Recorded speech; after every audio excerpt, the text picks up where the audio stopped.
দেখো, অঙ্ক আছে, নিচের যুক্তিটির আকারগত প্রমাণ গঠন করো। আমাদের সবসময় বলেছি সিদ্ধান্তটা দেখবা, সিদ্ধান্তটা এইচ আছে, কারণ আমাদের এইচটা যে লাইনে আছে সেই লাইনটা আগে লক্ষ্য রাখতে হবে। তো এইচটা আছে 2 নম্বর লাইনে, তাহলে এটা পরে হবে। তাহলে আগে কোনটা হবে? আগে যে নম্বর লাইনে এইচটা নেই সেই নম্বর লাইনটা আগে করার আমরা চেষ্টা করব। সবসময় প্রথম লাইনটা আমরা আগে করব। তাহলে এই ইটা যদি পি হয় তাহলে এই সমস্তটা কি আছে? কিউ। তাহলে সূত্র আছে, দেখো, পি ইমপ্লাইজ কিউ। এমন আছে না, P implies Q, P therefore Q. সূত্রের নাম এমপি। তাহলে আমাদের এখন পিটা খুঁজে বের করতে হবে কত নম্বরে আছে।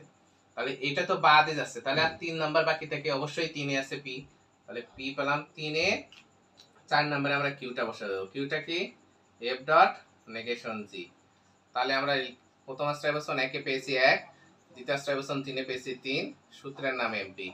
নাম্বার 5। এবার দেখো আমাদের এইটা কি, এটা পি ইমপ্লাইজ কিউ। তাহলে পিটা এখানে আছে 4 নম্বরে, কিন্তু সাথে কাউকে নিয়ে আসে, তাই আমরা এটাকে পি ধরবো, এটাকে কিউ। তখন সূত্র আছে P dot Q therefore P. সূত্রের নাম কি? সিম্পলিফিকেশন। সূত্রের নাম কি? সিম্পলিফিকেশন। তাহলে এটা এফটা যদি পি হয় তাহলে জিটা যদি নেগেশন কি হয়, তাহলে শুধু পিটা নামাই দেবো, তাহলে শুধু এফটা নেমে গেল। তখন 4 এর হচ্ছে সিম্পলিফিকেশন। নাম্বার 6, প্রমাণে লাগবে আমাদের এইচ। তাহলে পি করতে গেলে আমাদের পি ই এফ ভেল কি লাগবে? জি লাগবে, কিন্তু এখানে আছে শুধু এফ। তাহলে ভেল থাকলে আমাদের একটা অতিরিক্ত পাওয়ার আছে, সেটা কি? অ্যাডিশন। তাহলে পি পি এল কিউ। তাহলে এফ এর সাথে আমরা কি করব? এখানে এফ ছিল, ভেল দিয়ে আমরা কিউটা এই যে জিটা বসাই দিলাম। তাহলে 5 এর আমরা কি করলাম? অ্যাডিশনের সূত্র। এবার বাকি আছে কোনটা? 2 নাম্বার আর 6 নাম্বার বাকি আছে।